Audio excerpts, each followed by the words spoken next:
بسم اللہ الرحمن الرحیم الحمد للہ نحمده ونستعینه ونستغفره ونؤمن به ونتوکل علیہ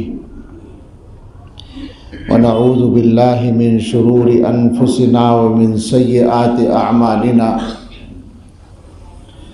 من يهده اللہ فلا مضل له ومن يضلله فلا هادی له ونشهد أن لا إله إلا الله وحده لا شريك له ونشهد أن سيدنا ونبينا ومولانا محمدا عبده ورسوله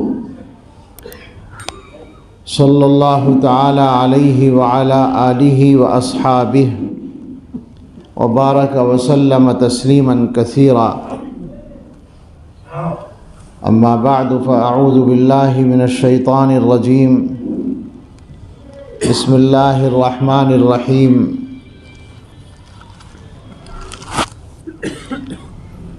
قل ان صلاتی ونسکی ومحیای ومماتی للہ رب العالمین لا شریک لہ وبذالک امرت وانا اول المسلمین۔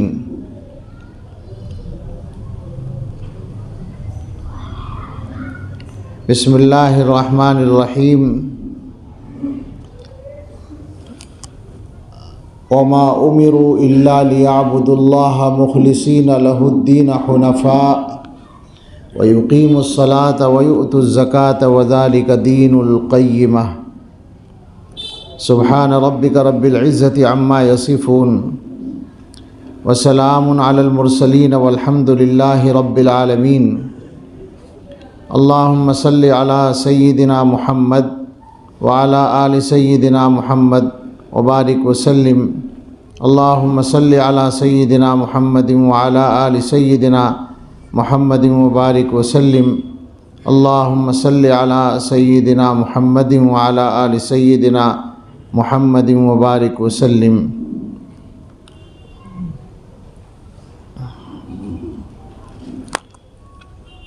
کل ہوس اس طرح سے ترغیب دیتی تھی مجھے، خوب ملک روس ہے اور سرزمین طوس ہے۔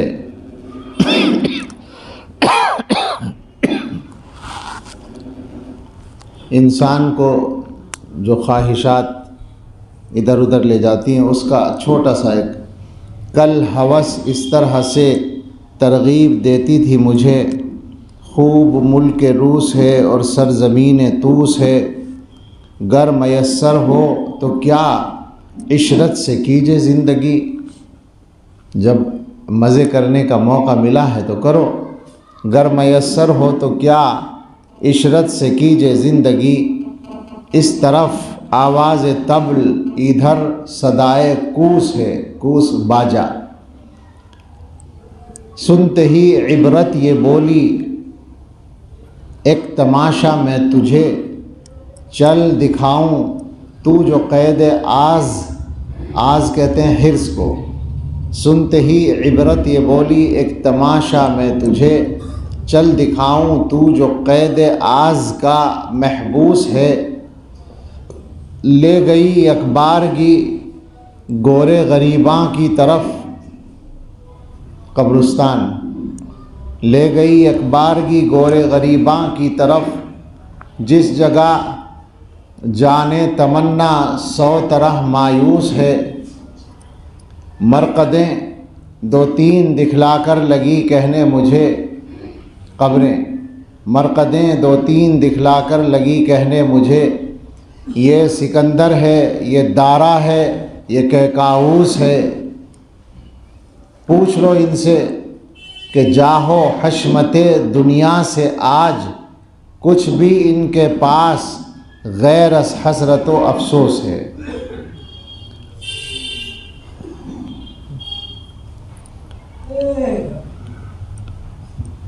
اللہ تعالیٰ نے ہمیں جو دنیا میں بھیجا ہے، ہم سب کا یقین ہے، عقیدہ ہے اور اس پہ پورا یقین ہے، اس میں کوئی شک نہیں ہے ہمیں کہ مختصر مدت کے لیے بھیجا ہے۔ اس میں کوئی اختلاف بھی نہیں ہے، کسی فرقے کا کوئی اختلاف نہیں ہے، بلکہ کسی مذہب کا کوئی اختلاف نہیں ہے۔ اور یہ ہمارا مشاہدہ ہے کہ دنیا کی زندگی جس طرح بھی گزر جاتی ہے اور ختم ہو جاتی ہے، اور مرنے کے بعد دنیا میں تو سب برابر ہو جاتے ہیں، آخرت میں اپنے اپنے اعمال کے اعتبار سے وہاں جو بھی اللہ نے مقرر کیا وہ ہوتا ہے۔ اور آپ غور کریں گے تو یہ بات مشاہدہ ہے، زیادہ گہری بات نہیں ہے سمجھنے کے لیے، کہ دنیا میں جس معیار کی زندگی گزاریں دنیا کے اسباب کے اعتبار سے، نتیجہ سب کا ایک ہی ہے۔ مثلا کچھ لوگ سستا کپڑا پہنتے ہیں، کچھ مہنگا کپڑا پہنتے ہیں۔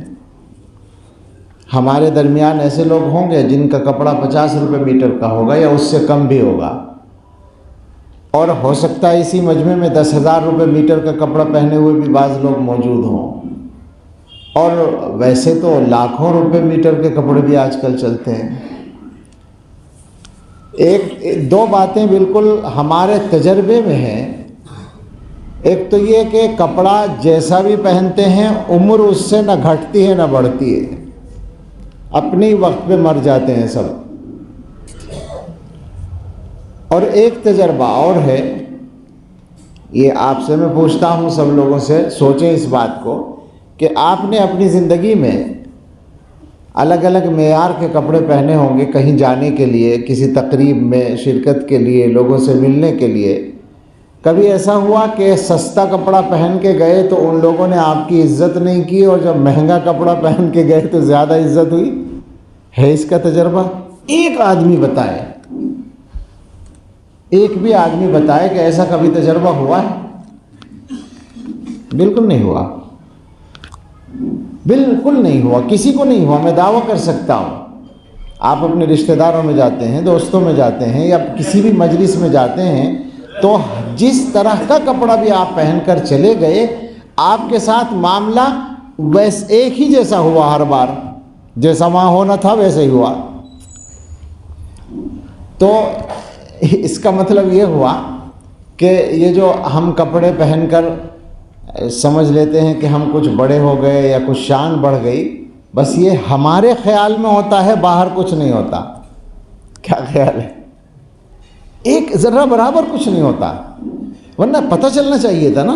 میں خود تجربہ کر کے کہتا ہوں کہ مطلب سستے کپڑے بھی پہنے اور اپنی اس کے حساب سے اچھے کپڑے بھی پہنے، تو ہمیشہ ایک ہی جیسا معاملہ ہوا۔ کبھی ایسا نہیں ہوا کہ صاحب آج آپ ہلکے کپڑے پہن کے آئے ہیں تو آج آپ کو چائے نہیں ملے گی، اور آج آپ بہت شاندار کپڑے پہن کے آئے ہیں تو وہ آپ کو سر پہ بٹھائیں گے، معمول سے زیادہ عزت دیں گے۔ ایسا کبھی نہیں ہوا، اور میں دعویٰ کر رہا ہوں کہ کسی کے ساتھ نہیں ہوا۔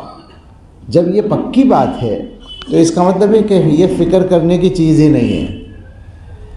آرام تو تلاش کر سکتے ہیں آپ، آرام دہ کپڑا، لیکن شان کے لیے کپڑا پہنے، یہ حماقت کے علاوہ کچھ بھی نہیں بچا، یا اس کے لیے پیسہ خرچ کرے۔ مکان ہے، آپ دیکھتے ہیں کہ بعض لوگوں کا چھوٹا سا مکان ہے، شہروں میں تو دلی میں تو آپ دیکھ رہے ہیں، بمبئی میں دیکھ رہے ہیں، اب تو بہت ہی چھوٹے چھوٹے مکان بھی لوگوں کے پاس ہیں، اور گاؤں میں جائیں تو چھپر کے مکان ہیں، گھر ہیں، اور بڑی بلڈنگ بھی ہے۔ بڑی بلڈنگ والا اپنے گھر میں بیٹھ کر اپنے آپ نیت کر لے کہ میں بڑا آدمی ہوں، یہ تو ہو سکتا ہے، لیکن باہر جب جاتے ہیں تو کسی آدمی کے ساتھ معاملہ اس وجہ سے کہ اس کا گھر چھوٹا ہے اور اس کا گھر بڑا ہے، آپ نے کبھی بدلتے دیکھا ہے معاملہ؟ یا یوں کہیے اس کو دوسرے انداز سے کہ کسی آدمی کی عزت جو لوگوں کے دلوں میں ہے، اس کا معیار گھر کو پایا ہے کبھی؟ ہم نے تو یہ دیکھا ہے کہ کچے گھروں میں رہنے والے، چھپر کے گھروں میں رہنے والوں کی عزت دلوں کے اندر ایسی پائی ہے کہ بڑی بڑی بلڈنگوں والے ان کے جوتے سیدھے کرنے میں اپنے لیے فخر محسوس کرتے ہیں۔ معلوم ہوا کہ یہ بھی پریشان ہونے کی چیز نہیں ہے. یہاں بھی آرام کی تو گنجائش ہے کہ آپ آرام تلاش کریں. آپ ایسا گھر بنانے کی کوشش کریں کہ آرام ملے. اچھا ہو گھر، ٹھیک ٹھاک ہو رہنے کے لیے، لیکن شان کے لیے کہ صاحب بڑا گھر ہو تو ہم بڑے آدمی بن جائیں گے، اس چکر میں بالکل پڑنے کی کوئی گنجائش نہیں ہے. حماقت کے سوا کچھ نہیں ہے. اچھا پھر یہ کہ وہ بھی مر جاتے ہیں، وہ جو بڑے گھروں میں رہتے ہیں. میں ایسے گھر جانتا ہوں جن کی مالیت اربوں روپے کی ہے. آپ بھی جانتے ہیں ایسے گھر. اربوں روپے کی مالیت والے گھروں میں جو لوگ رہتے ہیں، زندگی یا موت میں ان کی کوئی فرق ہے؟ میں نے جانا ہے، تجربہ کیا ہے، دیکھا ہے. اربوں روپے کے گھروں میں رہنے والوں کو پریشان، یقین کے ساتھ میں کہتا ہوں، اور چھوٹے سے گھر میں رہنے والوں کو سکون سے دیکھا ہے. ایسے بہت تجربے دیکھے ہیں. کسی بھی چیز پر لے جائیں، کھانے پر آ جائیے، کھانے کے بہت سے معیار ہیں. ایک وہ معیار ہے جو ایک عام آدمی کا ہے. ایک سالن پکتا ہے اس کے گھر میں اور کسی دن اس کے بھی پیسے نہیں ہوتے. ایسے پائے جاتے ہیں لوگ معاشرے میں کہ ان کے یہاں ہر ٹائم سالن پکنے کی گنجائش نہیں ہوتی، وہ چٹنی کر کے کھا لیتے ہیں. اور اس کی جو بھی تفصیل آپ کریں، تجربے ہیں، پتہ ہے. اور وہ بھی معیار ہے کھانے کا جو 5 اسٹار معیار کہلاتا ہے آج کل. 5 اسٹار ہوٹلوں میں نے خود 70 آئٹم گنے ہیں. مجھے عادت ہے کہ جب میں کہیں بڑی جگہ ہوتا ہوں تو میں اس عبرت کے لیے دیکھتا ہوں کہ یہاں کیا ہے. مکہ مکرمہ میں اور دوسرے ملکوں میں بھی 5 اسٹار ہوٹل میں رہنا ہوا تو میں نے ساتھیوں سے کہا کہ ذرا گن کے آؤ. تو مکے میں ایک مرتبہ 70 آئٹم گنے تھے. 15-20 قسم کی سلادیں اور 15-20 قسم کی سویٹ ڈشز اور 10-20 قسم کے گویا کھانے، چاول، روٹی، گوشت کی اقسام، دال، سبزی سب ملا کر، اور کچھ اور آئٹم پھل وغیرہ سب ملا کر 70. آپ سوچیں ذرا کہ یہ 5 اسٹار ہوٹل کا کھانا ہے، اس معیار کا کھانا جو آدمی کھاتا ہے، کیا اس کے پیٹ میں نجاست کے علاوہ کچھ اور بنتا ہے؟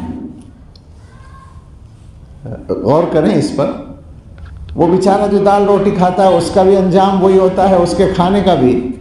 اور وہ جو ہے جو ایک وقت میں 5,000 10,000 12,000 کا کھانا ہے، اس کا انجام بھی وہی ہوتا ہے. ایک بات تو یہ ہو گئی جو سمجھنے کی ہے، ہر آدمی اس کو مانتا ہے. پھر اس کے بعد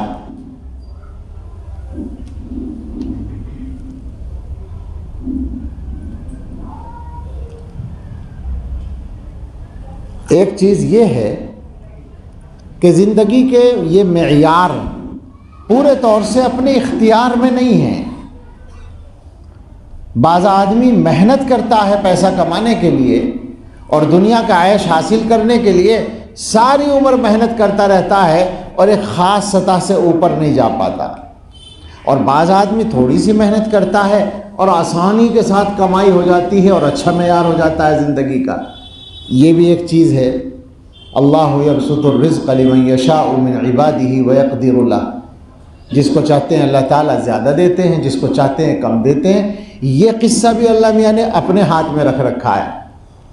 کرنا تو ہماری ذمہ داری ہے، محنت کرنا، لیکن کتنا ملے گا یہ ہمارے ہاتھ میں نہیں ہے. اب ان دونوں باتوں کو جوڑ لیں کہ ایک تو وہ اصل مسئلہ ہی نہیں ہے اس لیے کہ اس سے کچھ ہوتا ہی نہیں ہے، اور ایک یہ کہ اپنے ہاتھ میں نہیں ہے، اللہ کے اختیار میں ہے. ایسی چیز کے لیے تو آدمی مسلسل پریشان رہے، اور جو چیز نفع دینے والی ہے، حقیقت میں عزت دلانے والی ہے، اور جو اپنے اختیار میں ہے اس کے لیے محنت نہ کرے. وہ کیا ہے؟ وہ ہے آخرت کے لیے، آخرت کی زندگی کو صحیح کرنے کے لیے محنت. ایک چیز اور رہ گئی اسی میں، اس کو جوڑ لیں ساتھ میں، کہ یہ ساری محنت جو دنیا کے لیے ہو رہی ہے یہ 70 سال کام آنے والی ہے. حدیث میں ہے اعمار امتی ما بین 60 الی 70. میری امت کی عمریں حضور نے بتا رکھا ہے آج کل جو ایوریج لگاتے ہیں کہ یہ اوسط عمر ہے فلاں قوم کی، رسول اللہ صلی اللہ علیہ وسلم نے پوری امت کی بتا رکھی ہے 60 سے 70 یہ اوسط ہے۔ آپ دیکھ لیں یہی اوسط ہے، ایوریج یہی آئے گا۔ کچھ چھوٹے چلے جاتے ہیں، کچھ بڑے آگے بڑھ جاتے ہیں۔ حضور نے فرمایا قل من یجوز ذالک، 70 سے آگے بڑھنے والے کم ہیں۔ آپ اس پورے مجمع میں دیکھ لیں 70 سے آگے گنے چنے لوگ ملیں گے۔ اس 70 سال کے لیے وہ ساری محنت ہے، اور آخرت کی زندگی جو ہے اس کی لمبائی تو خیر سوچنا بھی ممکن نہیں، لیکن تھوڑا سا ایک اندازہ اس بات سے لگایا جائے کہ اس زندگی کا جو دروازہ ہے وہ قیامت کا دن ہے۔ وہ قیامت کا دن اتنا لمبا ہے کہ قرآن کہتا ہے، اللہ تعالیٰ نے قرآن میں فرمایا ہے، ادھر ادھر کی سنی سنائی نہیں ہے۔ اللہ تعالیٰ فرماتے ہیں کہ قیامت میں کھڑے ہوئے بات کر رہے ہوں گے کہ بھئی دنیا میں کتنے دن رہ کے آئے، چونکہ کھڑے کھڑے مصیبت آ جائے گی، پریشان ہو جائیں گے۔ قیامت کی جب باتیں ہوتی ہیں تو بہت سے لوگوں کی سمجھ میں نہیں آتا، اور وہ اپنی عقل سے سمجھنے کی کوشش کرتے ہیں۔ مثلا میں ایک مثال دوں، اللہ تعالیٰ نے فرمایا کہ اگر کسی نے کسی کی ایک بالشت زمین ناجائز قبضہ کر لی تو قیامت میں 7 زمین کا طوق اس کے گلے میں ڈالیں گے۔ اب آدمی سوچتا ہے کہ اتنا بھاری طوق کون پہن سکتا ہے، وہ تو گر جائے گا، گر جائے گا تو چھٹی ہو جائے گی، یعنی پریشانی ختم ہو جائے گی۔ تو سمجھ لیں جب کوئی وعید ایسی آتی ہے تو اس کا مطلب یہ ہے کہ وہ پریشانی جھیلنی پڑے گی اس کو، وہ گرے ورے گا نہیں، اٹھانا پڑے گا، وہ اٹھائے گا اور اس بوجھ کو سہے گا۔ اسی طرح سے کفار کے لیے قیامت کا دن جو لمبا ہوگا پریشانیوں کے ساتھ، قرآن میں 50,000 سال بھی کہا ہے اور 1,000 سال بھی کہا ہے لوگوں کے حالات کے اعتبار سے، اور مومنوں کے لیے آدھا دن بھی کہا ہے کہ جیسے صبح سے دوپہر تک کھڑے ہوئے اور دوپہر کو کھانا کھا کے آرام کرنے کے لیے چلے گئے جنت میں، ایسا بھی ہے۔ تو وہ جو پریشان ہوں گے وہ پریشان ہو کر کہیں گے کہ بھئی وہ جو وہاں رہتے تھے دنیا میں وہ کتنے دن رہے؟ تو ایک آدمی کہے گا اِن لبثتم الا 10، 10 دن رہے ہوں گے، 10 دن سے زیادہ نہیں رہے۔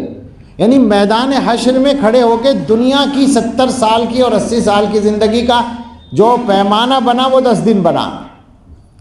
آگے یہ ہے کہ باتیں کرتے ہوئے ایک آدمی اس سے بھی کم بتائے گا اور وہ کچھ زیادہ صحیح کہہ رہا ہوگا۔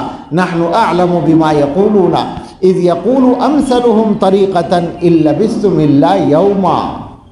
اللہ تعالیٰ فرماتے ہیں ان کی باتیں ہمیں معلوم ہے، ان میں جو صحیح کے قریب کہہ رہا ہوگا وہ یوں کہے گا کہ دنیا میں 1 دن رہ کر آئے ہیں، شاید 10 دن بھی نہیں رہے۔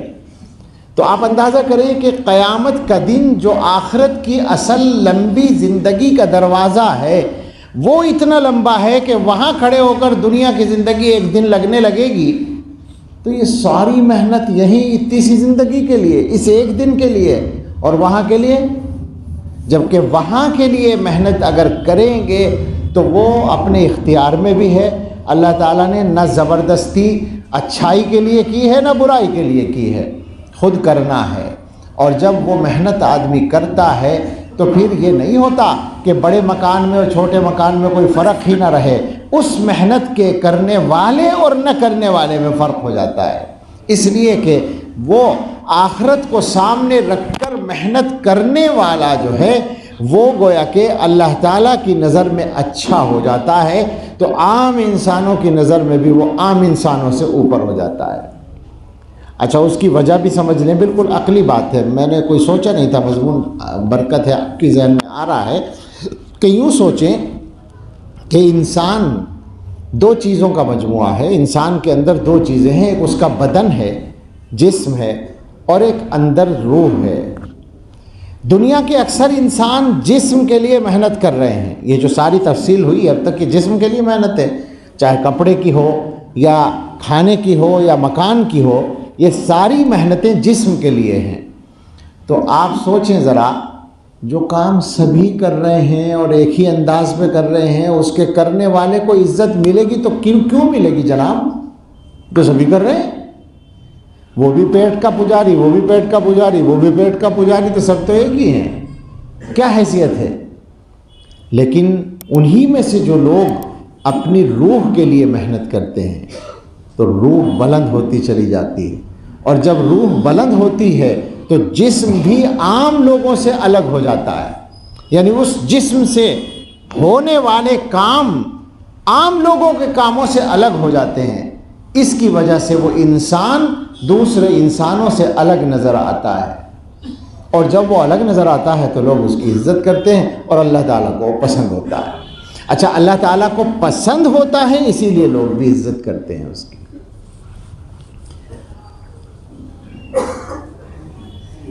اللہ نے جسم بھی دیا، روح بھی دی، اور دونوں کی غذا بھی دی۔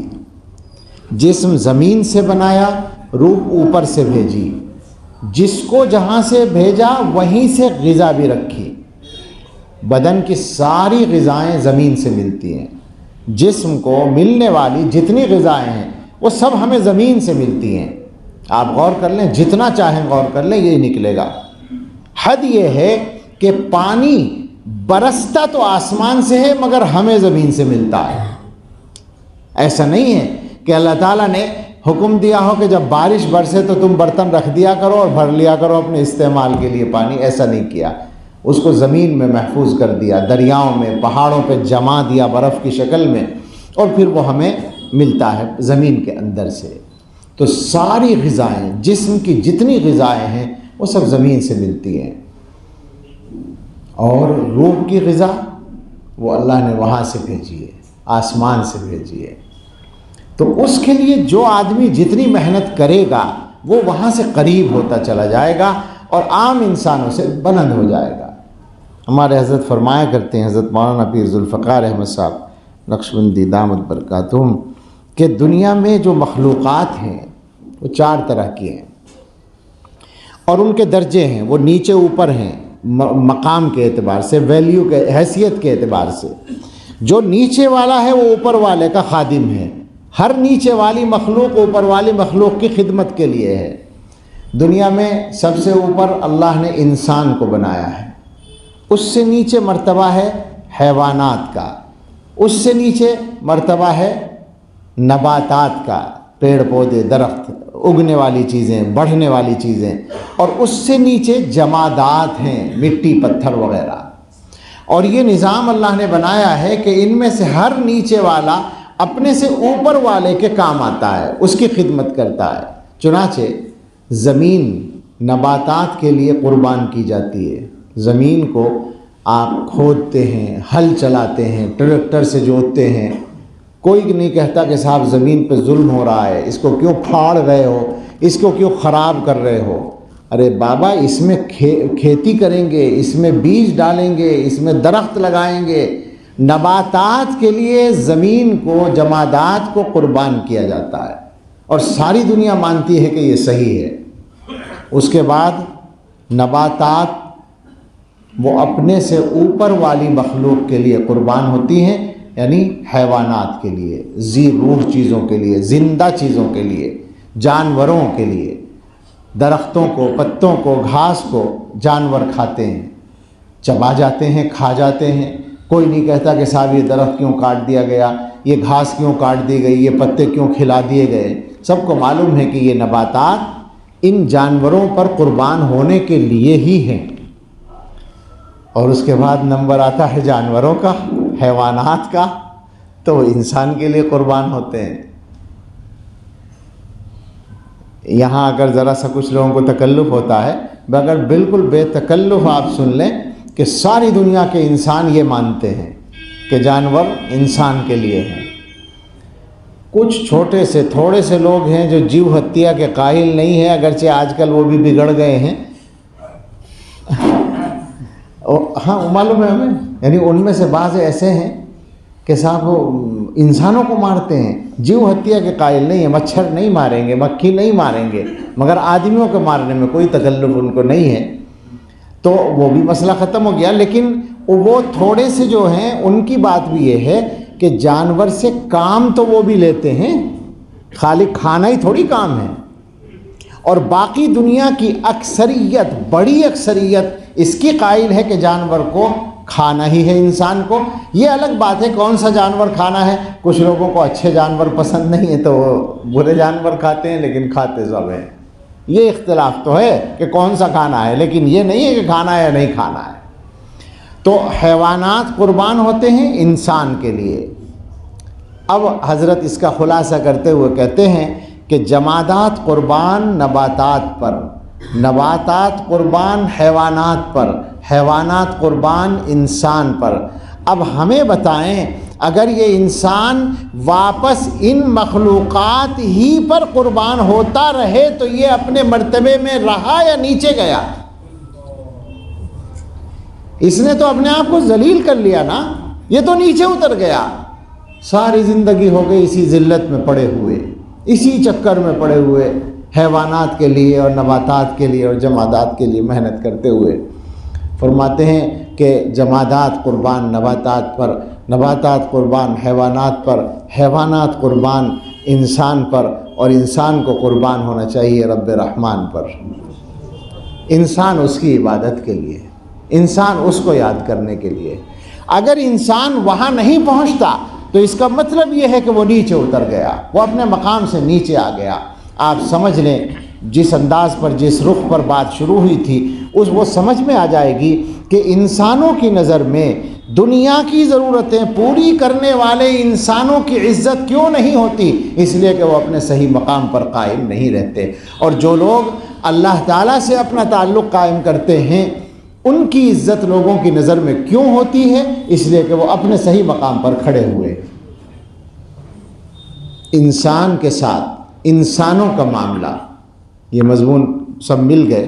حضرت ہی نے یہ بھی فرما رکھا ہے، ایک انسان کے ساتھ دوسرے انسان جو معاملہ کرتے ہیں اس کا تعلق اس انسان کے اللہ کے ساتھ معاملے سے ہے۔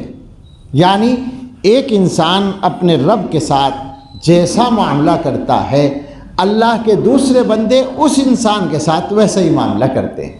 چونکہ کائنات ساری اللہ کے قبضے میں ہے، ان القلوب بین اصبعی الرحمن یقلبها کیف یشاء، یہ حدیث میں فرمایا گیا کہ سارے انسانوں کے دل اللہ کی 2 انگلیوں کے درمیان ہیں، یعنی اللہ کے قبضے میں ہیں، جیسے چاہتے ہیں اللہ تعالیٰ پلٹتے رہتے ہیں۔ تو یہ جو انسانوں کے ساتھ برتاؤ کرتے ہیں، یہ پرتو ہوتا ہے، یہ عکس ہوتا ہے اس برتاؤ کا یا اس طرز عمل کا جو یہ انسان اپنے اللہ کے ساتھ روا رکھتا ہے۔ یعنی فرماتے ہیں وہ کہ جو انسان اللہ تعالیٰ سے جتنا زیادہ ڈرتا ہے، اللہ کے بندے اس سے اتنے ہی ڈرتے ہیں۔ سوچ لیں آپ 1 منٹ رک کر کہ آپ کو کس آدمی سے ڈر لگتا ہے۔ ایک تو وہ ڈر ہوگا جو کسی کے ظلم کی وجہ سے لگتا ہوگا، محلے کا کوئی دادا ہے، بمبئی میں دادا کہتے ہیں، یہاں پتہ نہیں کیا کہتے ہیں، سنا ہے ہم نے، تو وہ جو ہے اس سے ڈر وہ الگ ہے۔ وہ ڈر تو بیل سے بھی لگتا ہے، سوچیں، سانپ سے بھی لگتا ہے کہ سانپ کاٹ نہ لے، بچھو سے بھی لگتا ہے، بھینس سے اور بیل سے بھی لگتا ہے، گھوڑے سے بھی لگتا ہے کہ لات نہ مار دے۔ وہ ڈر مراد نہیں ہے، وہ ڈر جو عظمت کی بنیاد پر ہوتا ہے۔ سوچے ہر آدمی کہ کتنے لوگوں سے ڈر لگتا ہے دنیا میں، کوئی یاد آئے گا کہ فلاں اور فلاں سے لگتا ہے۔ وہ کیوں ہوتا ہے؟ اس لیے کہ وہ بندہ اللہ سے ڈرنے والا ہے تو ہمیں اس سے ڈر لگے۔ مجھے تو یہی تجربہ ہے کہ 2-4 ہی آدمی دیکھے ہیں جن سے ڈر لگا ہے۔ کیوں لگا ہے؟ کوئی وجہ نہیں ہے سوائے اسی وجہ کے کہ ان کا تعلق اللہ تعالیٰ سے اس طرح کا ہے۔ جو بندہ اللہ سے جتنا، آپ سوچیں ذرا، اس وقت ساری دنیا کے مسلمانوں سے مل کر کوئی نہیں ڈر رہا ہے، اور اس زمانے میں ایک حضرت عمر 12 پیوند لگا ہوا کرتا پہن کر نکل گئے مدینے سے، تو دنیا کے بڑے بڑے بادشاہ ڈر رہے ہیں۔ اور اس زمانے کے انسانوں میں کوئی آدمی ایسا ہے جس سے اکیلے سے ہزاروں آدمی ڈر رہے ہیں، اکثر سے نہیں ڈرتے ہیں۔ کیا چیز ہے آخر یہ؟ وہی اصول ہے کہ جو بندہ اللہ سے جتنا ڈرتا ہے، اللہ کے بندے اس سے اتنے ہی ڈرتے ہیں۔ اور جو بندہ اللہ تعالیٰ سے جتنی محبت کرتا ہے اللہ کے بندے اس سے اتنی ہی محبت کرتے ہیں۔ آپ سوچیں، اس کو بھی سوچ لیں، مثالیں کچھ ذہن میں آ جائیں گی کہ آپ کن بندوں سے محبت کرتے ہیں، کن لوگوں سے محبت کرتے ہیں۔ کوئی ملے گا، ایک تو وہ محبت ہے جو رشتوں کی بنیاد پر ہے، ماں باپ سے محبت ہے، بہن بھائیوں سے محبت ہے، رشتہ داروں سے محبت ہے، وہ تو ٹھیک ہے اپنی جگہ، وہ تو اللہ تعالیٰ نے پیدا کی ہے۔ لیکن اس سے ہٹ کر جو محبت دلوں کے اندر، دلوں پر حکومت کرتی ہے،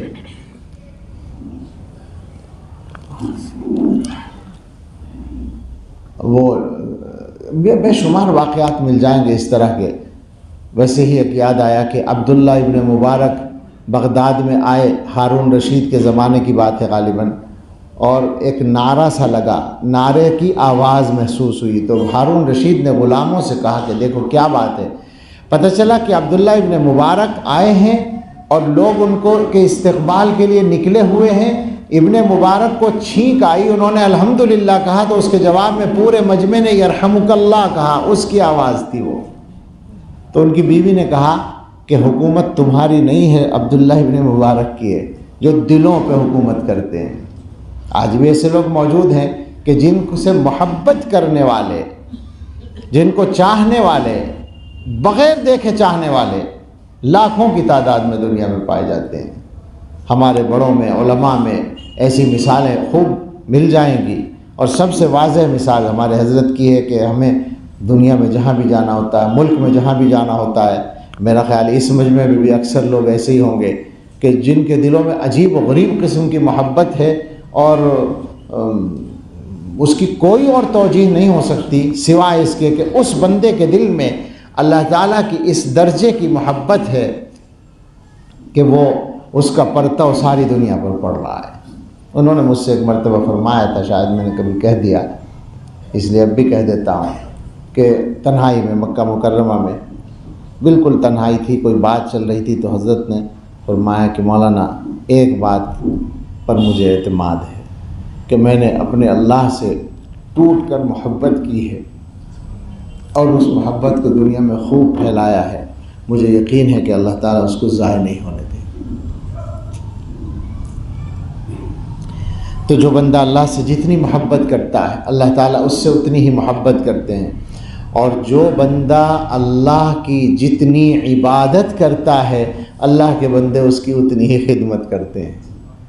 یہ دنیا میں ہوتا ہے، یہ اللہ کا نظام ہے، چونکہ ساری دنیا اللہ کے حکم سے چلتی ہے۔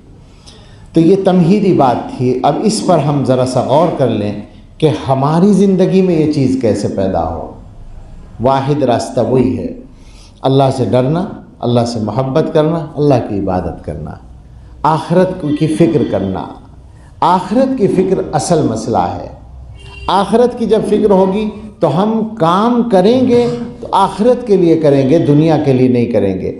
اور جب ہماری نظر آخرت پر ہوگی تو دنیا میں ہمیں کیا کرنا چاہیے یہ بھی ہمیں اللہ تعالیٰ کی طرف سے سمجھ آئے گی، اور پھر ہم جو کچھ کریں گے اللہ تعالیٰ اس کے اندر جان ڈال دیں گے، اس کے اندر تاثیر پیدا کر دیں گے۔ یہ لازمی بات ہوگی۔ رسول اکرم صلی اللہ تعالیٰ علیہ وسلم نے ایک دعا مانگی ہے، ایک دعا مانگی ہے، دعائیں بہت مانگی ہیں حضور نے۔ ہماری عجیب محرومی یہ بھی ہے کہ ہم لوگ نبوی دعاؤں کو نہیں پڑھتے، حدیث کی دعاؤں کو نہیں پڑھتے۔ رسول اللہ صلی اللہ علیہ وسلم نے اللہ تعالیٰ سے ایسی ایسی چیز مانگ رکھی ہے کہ ہم 100 بار مر کر زندہ ہوں تو بھی ہماری سمجھ میں خود سے وہ چیزیں نہیں آ سکتی۔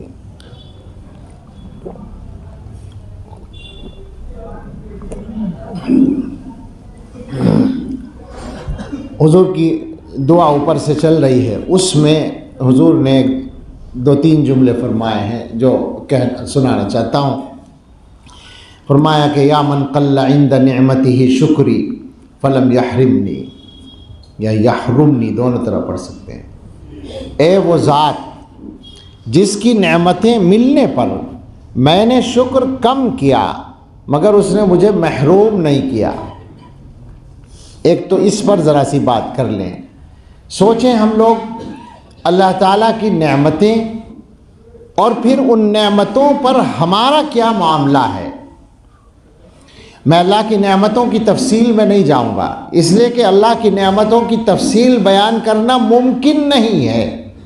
اللہ میاں نے فرمایا نا وَإِن تَعُدُّوا نِعْمَةَ اللَّهِ لَا تُحْصُوهَا، اگر تم اللہ کی نعمت کو شمار کرنا چاہو سب کو نہیں گھیر سکتے کہ ساری نعمتیں شمار کر لو۔ میں اس پر بہت غور کرتا تھا کہ ایسا کیوں ہے کہ ساری نعمتیں شمار نہیں کر سکتے؟ ہم ہزارہ تسبیح لے کے بیٹھ جائیں گے گننے کے لیے، بلکہ آج کل تو وہ تسبیح آتی ہے اس میں 10,000 گنا جاتا ہے، وہ جو نمبر والی ڈیجیٹل تسبیح ہے تو اس میں 10,000 گن لو تو گنیں گے، ایک بار ختم ہو جائے گی، پھر گنیں گے، پھر گنیں گے، کیا مشکل ہے، گنتے رہیں گے کچھ دنوں تک۔ اللہ میں نے کیوں فرمایا کہ گن ہی نہیں سکتے ساری؟ تو پتہ یہ چلا کہ جناب عقل سے کام لو، گن یوں نہیں سکتے کہ تمہیں پتہ ہی نہیں ہے کہ اللہ کی نعمتیں کون کون سی تمہیں ملی ہوئی ہیں، تمہیں احساس ہی نہیں ہے اللہ کی نعمتیں کیسی کیسی ہوتی ہیں۔ ہمیں تو چند نعمتوں کا پتہ ہوتا ہے، کھانا کھایا تو الحمدللہ کہہ دیا، پیسے ہو گئے مل گئے، دکان میں منافع ہو گیا تو الحمدللہ کہہ دیا، بچہ پیدا ہو گیا تو الحمدللہ کہہ دیا، گھر بن گیا، گھر میں آ گئے، خیریت سے سفر سے لوٹ آئے، الحمدللہ چند نعمتیں ہیں جن کا ہم شکر ادا کرتے ہیں اور احساس رکھتے ہیں۔ میں تو اپنا قصہ سنایا کرتا ہوں، عجیب سا مضحکہ خیز سی بات ہے میری، لیکن اب کیا کریں، میرا خیال ہے کہ غلط بھی نہیں ہے۔ میں جا رہا تھا کہیں، کسی آبادی میں گاڑی چل رہی تھی ہلکی رفتار سے تو ہماری گاڑی کے سامنے سے ایک کتا گزرا، اور وہ کتا جو تھا اس کی شکل دیکھ کر، اس کا انداز دیکھ کر مجھے یہ سمجھ میں آیا کہ یہ کتا کاٹنے والا کتا ہے۔ آپ جانتے ہوں کہ کاٹنے والا کتا بولتا نہیں ہے، بھونکتا نہیں ہے، خاموش ہوتا ہے وہ۔ تو اس کی صورت دیکھ کر مجھے ایسا لگا، وہ چلا گیا کتا، گاڑی ہماری آگے بڑھ گئی۔ اس وقت مجھے یہ احساس ہوا، یہ خیال آیا اللہ کی نعمت کا کہ مجھے کبھی الحمدللہ کتے نے نہیں کاٹا، یہ مجھے یاد آیا۔ تو میں نے اللہ کا شکر ادا کیا کہ اللہ تیرا شکر ہے کہ مجھے کبھی کتے نے نہیں کاٹا۔ پھر مجھے خیال آیا کہ الحمدللہ میرے گھر میں بھی کتے نے کسی کو نہیں کاٹا، تو مجھے پھر شکر کی طرف توجہ ہوئی اور میں نے نام لے لے کر اللہ کا شکر ادا کیا کہ اللہ تیرا شکر ہے، فلاں کو بھی نہیں کاٹا کتے نے، فلاں کو بھی نہیں کاٹا، فلاں کو بھی نہیں کاٹا۔ یہ سنانے سے مقصد یہ ہے کہ ایک بات سمجھ میں آ جائے، بہت ساری نعمتیں وہ ہوتی ہیں جو ہمیں ملتی ہیں اور ان کے نعمت ہونے کا احساس ہی نہیں ہوتا۔ ایک مثال دیتا ہوں، آپ صبح سے شام تک اپنے گھر سے باہر مختلف کاموں کے لیے نکلتے ہیں، ڈیوٹی پر جاتے ہیں، واپس آتے ہیں، مسجد جاتے ہیں، آتے ہیں، دکان پہ جاتے ہیں، آتے ہیں، ملنے والے رشتہ داروں کے یہاں ملنے جاتے ہیں، آتے ہیں، 10-20 مرتبہ روزانہ گھر سے نکلنا، واپس آنا، آسانی اور عافیت کے ساتھ جاتے ہیں اور خیر و عافیت کے ساتھ واپس آ جاتے ہیں۔ ہر دفعہ یہ نعمت ہوئی یا نہیں ہوئی؟ بتائیں مجھے، اس کا احساس ہوتا ہے روزانہ؟ خیال آتا ہے کہ یہ اللہ کی نعمت ہوئی؟ کتنی نعمت! ایسا بھی تو ہو سکتا تھا کہ آپ گھر سے باہر نکلتے اور ایکسیڈنٹ ہو جاتا، ایسا بھی تو ہو سکتا تھا کہ چوٹ لگ جاتی، ٹھوکر لگ جاتی، اسی سے چوٹ لگ جاتی، اچھی خاصی پریشانی ہو جاتی، وہ نہیں ہوئی۔ یہ نہیں ہوئی، یہ بھی تو اللہ کی نعمت ہے۔ یعنی نگیٹو پہلو سے اگر آپ سوچیں نعمتوں کو، منفی پہلو سے، نہ ہونا کسی مصیبت کا، یہ بھی تو اللہ کی نعمت ہے۔ تو ہمارا معاملہ یہ ہے کہ ہم اللہ تعالیٰ کی نعمتوں کا پورا ادراک اور احساس نہیں رکھتے، تو پورا شکر کہاں سے ادا کریں گے؟ اب اللہ سے معافی مانگنے کے علاوہ اور کیا چارہ ہے ہمارے پاس؟ الٹی بات یہ ہے کہ اللہ کی نعمتیں ہم میں سے ہر ایک کے پاس بے شمار ہیں، ناشکری اس کے اوپر ہے۔ ناشکری کیا ہے؟ ایمانداری سے سوچ کے بتائیں، کیا بہت ساری چیزیں ذہن میں ایسی نہیں ہیں کہ یہ ہمیں ملنی چاہیے تھی، پتہ نہیں کیوں نہیں ملی، فلاں کو تو ملی ہوئی ہے نا ذہن میں؟ اسے کیا کہیں گے؟ یہ ناشکری تو کہلائے گی، اور کیا ہوگا؟ ایک چھوٹی سی حدیث ہے، کس درجے کی ہے معلوم نہیں، لیکن حضرت کی کتاب میں موجود ہے، کہیں سے نقل کیے انہوں نے کہ حضرت موسیٰ علیہ، مضمون صحیح ہے، حضرت موسیٰ علیہ السلام سے ان کی قوم نے کہا کہ کیا یہ پتہ چل سکتا ہے کہ اللہ تعالیٰ ہم سے راضی ہیں؟ یہ ایک سوال تھا کہ یہ کیا پتہ چل سکتا ہے کہ اللہ تعالیٰ ہم سے راضی ہیں؟ تو بتایا گیا اللہ کی طرف سے کہ ہاں، اگر یہ بندے اپنے دل میں مجھ سے راضی ہیں تو میں بھی ان سے راضی ہوں۔ عجیب سا جواب ہے یہ، لیکن آپ سوچیں گے تو پتہ چلے گا کہ بالکل صحیح جواب ہے، اس لیے کہ یہ بندے تو راضی ہونے کو تیار ہی نہیں ہیں۔ اللہ نے فلاں کو یہ نعمت دی، مجھے نہیں دی، فلاں کو اتنا بڑا مکان دے دیا، اس کی تو کوئی صلاحیت نہیں میرے سامنے، مجھے نہیں دیا ایسا مکان، فلاں کو ایسی اولاد دے دی، مجھے نہیں دی، فلاں کو ایسی عزت دے دی، وہ تو اس لائق تھا بھی نہیں، مجھے نہیں دی، فلاں کو ایسی شہرت دے دی، مجھے نہیں دی۔ انہی شکایتوں میں تو زندگی گزر رہی ہے، یعنی اللہ سے راضی نہیں ہے جناب۔ یہ بندے جن کو اللہ تعالیٰ کچھ بھی نہ دیں تو بھی راضی ہونا پڑے گا، راضی ہونے کے علاوہ چارہ ہی نہیں، آپ ہیں کون؟ ہم بندے جو ہیں، ہماری حیثیت کیا ہے اللہ کے سامنے کہ ہم اللہ تعالیٰ کی باتوں پر ناخوش ہوں، لیکن ہم ہیں اسی طرح سے۔ اس سے پتہ چلتا ہے کہ ہمارا مزاج ناشکری کا ہے، اللہ کے رضا میں راضی رہنا ہم جانتے ہی نہیں ہیں۔ بہت لمبی بات کرنے کو جی نہیں چاہتا، لیکن اطمینان سے بیٹھے ہیں آپ تو اس کی ایک دو باتیں اس موضوع کی ذہن میں آتی ہیں، وہ میں عرض کروں، جو حضرت کہا کرتے ہیں خاص طور سے، اور ہمارے سارے اکابر نے اور صحابہ نے تو خاص طور سے صحابہ کرام نے اور رسول اللہ صلی اللہ علیہ وسلم نے اس پر عمل کر کے دکھایا ہے سب سے پہلے۔ چلیے حضور کی بات آ گئی تو وہیں کی بات سن لیں۔ کل ہی کہیں بات ہو رہی تھی، رسول اللہ صلی اللہ تعالی علیہ وسلم کو اللہ تعالیٰ نے جس طرح آزمایا ہے، ایک چھوٹا سا نمونہ، ہم میں بہت سے ایسے لوگ ہوں گے جن کی کسی اولاد کا انتقال ہوا ہوگا، میری بھی ایک بچی کا انتقال ہوا، چھوٹی سی 1 دن کی، اور کچھ لوگ ہیں 10-15 دن کے بچوں کا انتقال ہوا، کچھ لوگ ہیں 1 سال 2 سال 4 سال کے یا 10-15 سال کے یا جوان بچے۔ رسول اکرم صلی اللہ تعالیٰ علیہ وسلم وہ باپ ہیں جن کی ایک کے علاوہ ساری اولاد کا انتقال ان کے سامنے ہوا ہے، حضور کے سامنے، بیٹوں کا چھوٹی عمر میں اور بیٹیوں کا بڑی عمر میں صاحب اولاد ہو کر، 3 بیٹیاں جوان شادی شدہ بچوں والی بیٹیاں، حضور کے سامنے انتقال۔ حضرت فاطمہ رضی اللہ تعالیٰ عنہ کے علاوہ ساری اولاد حضور کے سامنے گئی ہے، آپ سوچیں۔ اور مجھے حیرت اس پر ہو رہی تھی، علماء ہیں اگر بات وہ نہ ہو تو بتائیں، کہ حضرت ابراہیم جو حضور کے صاحبزادے تھے، ان کے انتقال پر جو حضور نے الفاظ فرمائے ہیں، ان القلب یحزن والعین تدمع، آنکھ سے آنسو نکلتے ہیں، دل غمگین ہوتا ہے، اور ہم کوئی ایسی بات نہیں کہنا چاہتے جو اللہ کی رضا کے خلاف ہو، اور تیرے جانے سے ہمیں غم ہے اے ابراہیم، یہ آپ نے فرمایا ہے۔ اس میں بھی سب کچھ اللہ کی رضا والا مضمون ہے، اور اس کے علاوہ کسی اولاد کے انتقال پر کوئی بات پڑھی ہے کہیں؟ مجھے تو یاد نہیں ہے۔ اس کا مطلب یہ ہے کہ حضور نے ان حادثات کو ایک گویا اللہ کی طرف سے پیش آنے والے ایک واقعے کے طور پر لے لیا اور راضی ہو گئے، اور زندگی کے کاموں میں اپنے کاموں میں لگ گئے۔ یہ مزاج ہے رسول اللہ صلی اللہ علیہ وسلم کا، اور یہ مزاج ہر مسلمان کا ہونا چاہیے۔ آپ غور کریں، اگر ہم اللہ کی رضا میں راضی رہنے کے عادی بن جائیں تو زندگی آسان ہو جائے گی۔ مثال سے سمجھ میں آئے گی بات۔ ہم پریشان کیوں ہوتے ہیں؟ ہمیں جانا تھا فلائٹ سے، فلائٹ مس ہو گئی، راستے میں ٹریفک مل گیا، جام مل گیا، فلائٹ مس ہو گئی، بڑا غصہ آتا ہے۔ ارے صاحب اتنا ضروری سفر تھا، ایسی ضروری میٹنگ تھی۔ مجھے بھی 1-2 تجربے ہیں اس کے، مگر میرا تو قصہ یہ ہوا کہ میں اپنے کام سے نہیں جا رہا تھا، دوسروں کے کام سے جا رہا تھا بیان کرنے کے لیے، تو دماغ پہ ان کے بوجھ ہوا۔ مجھے تو یہ ہوا کہ بھائی چلو گھر واپس ہو جائیں گے آسانی سے، لیکن وہ لوگ کتنے پریشان ہوتے ہیں۔ نہیں واقعی میں صحیح بتا رہا ہوں، وہ بیچارے پریشان ہو جاتے ہیں۔ ایک دفعہ میری فلائٹ میں ٹکٹ میں ٹائم کی گڑبڑ ہو گئی لکھنے میں، تو میں جو اندر پہنچا انہوں نے کہا یہ فلائٹ تو صبح کی تھی، وہ شام کے 6 بجے کا ٹائم طے ہوا تھا، انہوں نے 6 ہی بجے لکھ دیا، تو شام کے 6 تو 18 بجتے ہیں، وہ 6 بجے کا ٹکٹ تھا، ہم 18 بجے کے حساب سے پہنچے تو فلائٹ صبح چلی گئی تھی۔ اب وہ بیچارے پریشان، 20,000 تک کا ٹکٹ لینے کو تیار کہ کہیں بھی کسی بھی طرح مل جائے آپ آ جائیے۔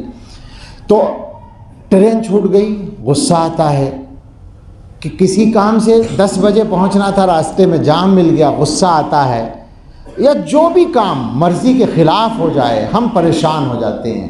بتائیے ہماری بڑی پریشانیاں یہی ہیں نا، زیادہ تر پریشانیاں جو روزمرہ میں پیش آتی ہیں۔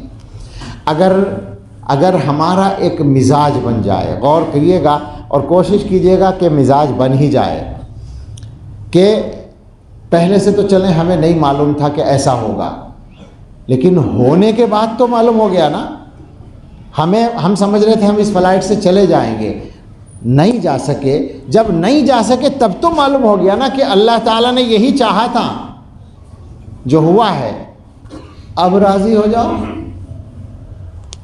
یعنی یہ سمجھ لو بھائی اللہ کی مرضی ایسی ہی تھی، ٹھیک ہے ہم راضی ہیں. آپ سوچ کر بتائیں کہ زندگی آسان ہو جائے گی یا نہیں. غور کریں، اچھی خاصی مصیبتیں ختم ہو جائیں گی. پریشان ہیں ہم لوگ، خواہ مخواہ پریشان ہیں. اللہ کی دنیا میں رہتے ہیں، اللہ کے ہاتھ میں سب کچھ ہے. اللہ نے جو چاہا وہ کیا. ہم ہوتے کون ہیں اس میں دخل دینے والے؟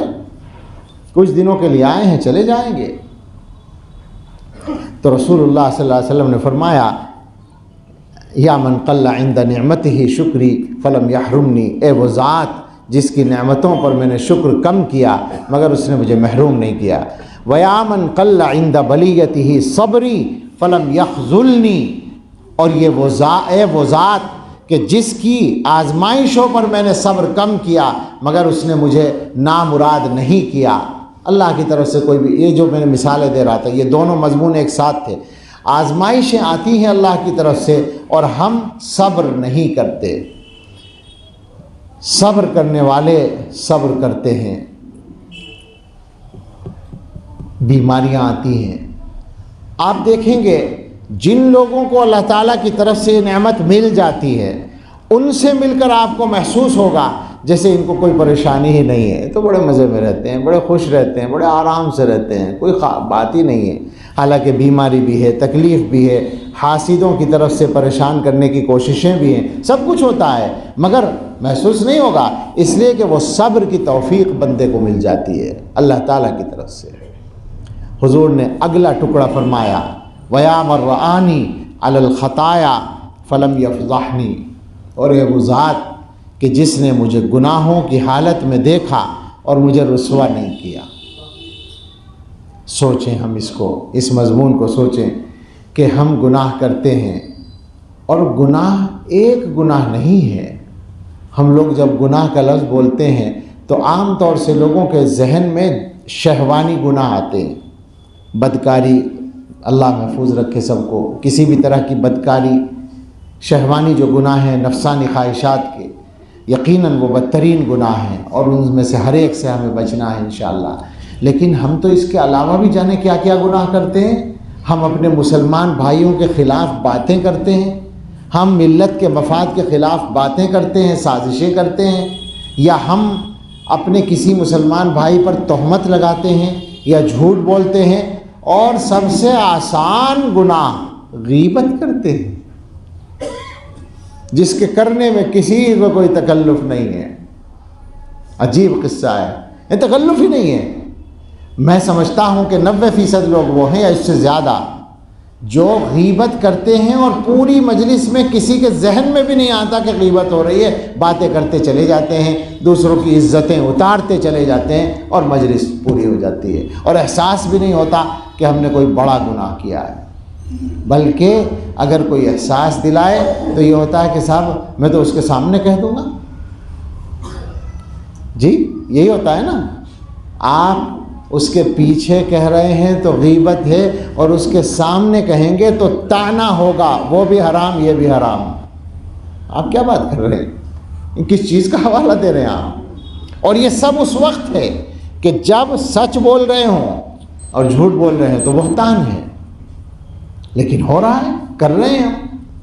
تو میں یہ کہہ رہا تھا کہ اللہ تعالی ہمیں گناہوں کی حالت میں دیکھتے ہیں اور ہمارے گناہوں پہ پردہ ڈالتے چلے جاتے ہیں. پردے اللہ میاں نے جانے کتنے بنا رکھے ہیں. ہم میں سے ایک ایک آدمی کے پاس کئی ہزار گناہ ہوں گے یا کئی لاکھ گناہ ہوں گے اور سارے گناہوں پہ پردہ ڈال رکھا ہے. چہرے کی سفیدی محفوظ ہے، بندوں کے سامنے وہ گناہ نہیں ہیں. اگر آ جائیں تو بندے ہمارے منہ پہ تھوکنا پسند نہ کریں، ہم سے بات کرنا پسند نہ کریں، مگر وہ ستار العیوب ہے جس نے پردے ڈال رکھے ہیں. یہ چیز جو حضور نے فرمائی، اے وہ ذات جس نے مجھے گناہ کرتے دیکھا مگر مجھے رسوا نہیں کیا، یہ استحضار اگر ہمیں نصیب ہو جائے کہ اللہ تعالیٰ ہمیں دیکھ رہے ہیں، ہر وقت اللہ تعالیٰ دیکھ رہے ہیں، تو آپ غور کریں، گناہوں سے بچنا آسان ہو جائے گا۔ آج کے زمانے میں ہم لوگوں کا بہت بڑا بلکہ سب سے بڑا مسئلہ بنا ہوا ہے کہ گناہوں سے بچیں تو کیسے بچیں۔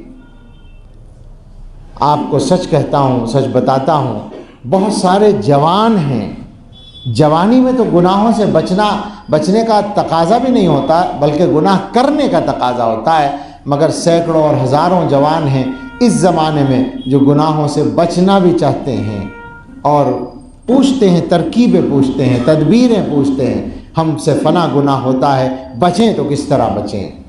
اس کا مطلب یہ ہے کہ یہ ایک مسئلہ ہے، اور یقیناً جیسا یہ مجمع ہے، یہ دیندار لوگ ہیں، ہم سے بھی سب سے گناہ ہوتے ہیں، اور ہم بھی یہ چاہتے ہوں گے کہ ہم گناہوں سے بچ سکیں۔ گناہوں سے بچنے کا وہی ایک راستہ ہے کہ یہ بات یاد رہے کہ اللہ مجھے دیکھ رہا ہے۔ اب یہ بات یاد رکھنا تو آسان نہیں ہوتا، اس کے لیے ہمیں محنت کرنے کی ضرورت ہے، یہ عادت ڈالنے کی ضرورت ہے۔ رسول اکرم صلی اللہ تعالیٰ علیہ وسلم کو اللہ تعالیٰ کے ساتھ جو قرب اور نسبت حاصل تھی وہ اس اعلیٰ درجے کی تھی اور اتنی طاقتور تھی کہ گڑبڑ ہوئی ہے، کچھ ہلا ہے، چل تو رہا ہے لیکن ہلکا ہوا۔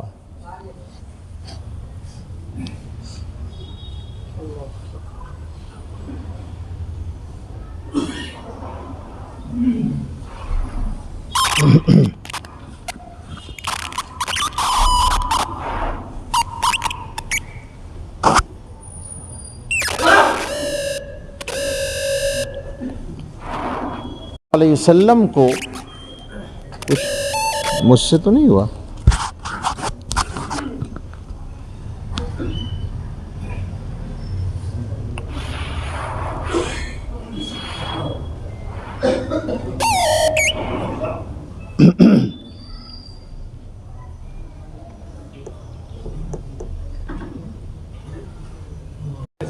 باہر کے چل رہا ہے۔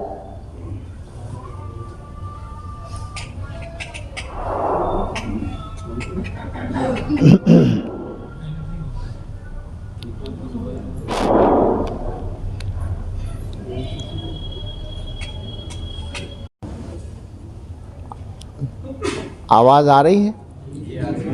آ رہی۔ ایک جگہ میں بیان کر رہا تھا تو کچھ لوگوں نے کہا کہ آواز نہیں آ رہی، پیچھے سے کہا، تو میں نے کہا کہ اب آ رہی ہے، تو ایک صاحب نے کہا نہیں، تو میں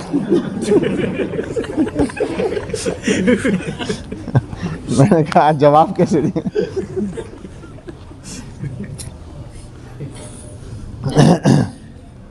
مگر مجھے لگتا ہے کہ پیچھے نہیں آ رہی، پیچھے آ رہی ہے آواز؟ آ رہی ہے، ٹھیک ہے۔ تو رسول اللہ صلی اللہ تعالیٰ علیہ وسلم کو اللہ تعالیٰ کی طرف سے اللہ تعالیٰ کے ساتھ جو قرب تھا اور جو آپ کی مضبوط نسبت تھی اللہ تعالیٰ کے ساتھ، اس کا یہ فائدہ تھا کہ حضور علیہ السلام کی صحبت سے آدمی کو یہ کیفیت آسانی کے ساتھ مل جاتی تھی کہ وہ اللہ تعالیٰ کا خیال اپنے دل میں رکھنے لگے، اللہ مجھے دیکھ رہا ہے، اللہ مجھے جانتا ہے، اللہ تعالیٰ کی فرما برداری کے ساتھ مجھے رہنا ہے، یہ مزاج اس کا بن جاتا تھا۔ حضرات صحابہ رضی اللہ تعالیٰ عنہم اور ہمارے یا بعد والے زمانوں میں فرق یہی ہوا، بعد کے زمانوں میں یہ مزاج بنانے کے لیے اور یہ کیفیت پیدا کرنے کے لیے محنت کی ضرورت پڑ گئی، اور آپ یقین کریں ہمارے زمانے میں تو بہت زیادہ محنت کی ضرورت ہے، شاید اس لیے کہ شیطان کے کارندوں اور نمائندوں نے بھی محنت بہت تیز کر دی ہے اور ان کی رفتار بہت تیز ہے۔ انہوں نے گناہوں کو آسان بنانے کا کام کیا ہے۔ سب سے بڑا نقصان جو ہوا ہے وہ یہ ہوا ہے کہ گناہ آسان ہو گیا، ہمارے زمانے میں زیادہ آسان ہو گیا گناہ کرنا بھی اور گناہ کی ترغیب دینا بھی۔ پہلے زمانے میں یہ ہوتا تھا، ہم لوگ کہتے تھے کہ بچوں کو بری صحبت سے بچائیے، بچہ گھر سے باہر جائے گا، خراب دوستوں کے ساتھ رہے گا تو بگڑے گا۔ اب ہمارے زمانے میں شیطان کو بچوں کو بگاڑنے کے لیے دروازے سے باہر بلانے کی ضرورت باقی نہیں رہ گئی۔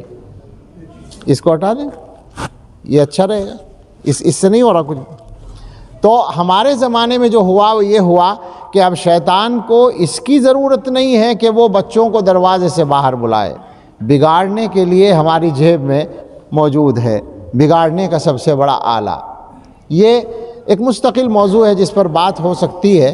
اب تو صرف متوجہ کرنا ہے کہ ہمارے دور میں گناہ کے اسباب بہت زیادہ بڑھ گئے اور آسانیاں گناہوں میں ہو گئی ہیں، تو اس سے بچنے کے لیے ہمیں الگ سے زیادہ محنت اپنی تیز کرنے کی ضرورت ہے۔ یہ جو ہمارے گویا مشائخ کے سلسلے ہیں، تصوف کے سلسلے ہیں، ان کے بارے میں ہمارے بہت سے بھائیوں کے ہاں ذہنوں میں کچھ خدشات ہیں، اشکالات ہیں، ہو سکتے ہیں اپنی جگہ۔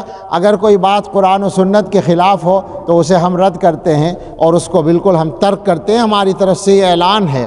لیکن یہ سمجھنا کہ صاحب دور نبوت میں الگ سے کوئی محنت نہیں ہوتی تھی، اب کیوں ہوتی ہے، یہ غلط بات ہے۔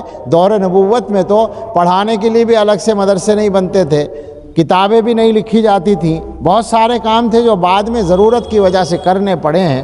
تو مشائخ کے یہاں جو یہ محنتیں ہوتی ہیں وہ بھی ضرورت کے تحت ایک کام ہے، ایک ضروری کام ہے جو ضرورت کی بنیاد پر شروع کیا گیا ہے۔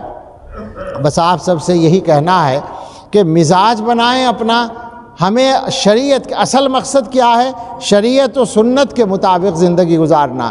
بالکل ہماری طرف سے صاف اعلان ہے، ہماری طرف کا مطلب ہے ہمارے بڑوں کی طرف سے، ہمارے اکابر کی طرف سے یہ صاف اعلان ہے کہ ہمارا مقصد نہ کوئی گروپ بنانا ہے، نہ کوئی سلسلہ بنانا ہے، نہ کوئی کہہ لیجئے کہ بزرگ بنانا اور صوفی بنانا اور پیر بنانا، بلکہ اللہ کا اچھا بندہ بنانا، اللہ کا اچھا بندہ بننا، ایسا مسلمان بننا جس کی زندگی شریعت کے تابع ہو اور وہ گناہوں سے بچ سکتا ہو۔ ہونا یہ چاہیے کہ آدمی کے اندر اتنی طاقت پیدا ہو جائے کہ وہ گناہ کے تقاضے کا مقابلہ کر سکے، چاہے جو گناہ ہو۔ جوانوں کا مسئلہ تو ایک گناہ ہے سب سے بڑا، شہوانی گناہ، لیکن عام انسانوں کے مسائل اور زیادہ ہیں۔ جو لوگ کھانے کمانے والے ہیں ان کے سامنے سب سے بڑا مسئلہ حلال اور حرام کا ہے۔ حرام کمائی سے بچنا آسان نہیں ہے اس زمانے میں، سود سے بچنا۔ حالت یہ ہو گئی ہے کہ مسلمان اپنی عام ضرورتوں کے لیے آسانی سے سودی قرضہ لیتے ہیں۔ ایسی آبادیاں جہاں اکثر مسلمان ہیں، میں ذاتی طور پر ایسی آبادیاں جانتا ہوں، ایک قصبے میں 40-50 ہزار کی آبادی میں، 25 ہزار کی آبادی میں 6,000 8,000 10,000 مسلمان سودی قرضے میں دبے ہوئے، اور ایسے بدبخت بھی پائے جاتے ہیں ہمارے معاشرے میں کہ جن کو اللہ نے پیسہ دیا ہے اور وہ سودی قرضہ لیتے نہیں، دیتے ہیں، مسلمان ہیں اور غریبوں کو قرضہ دیتے ہیں اور ان سے سود کے ساتھ وصول کرتے ہیں۔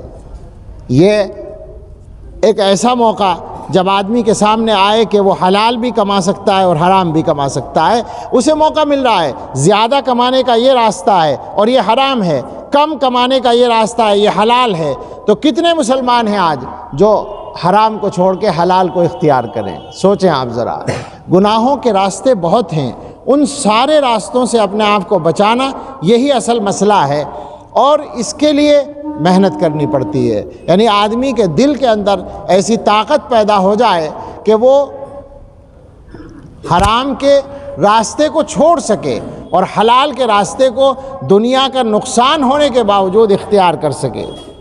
یہ کیا ہے؟ اچھا اندر چلے گئے، اب اس کی ضرورت نہیں؟ ہاں یہ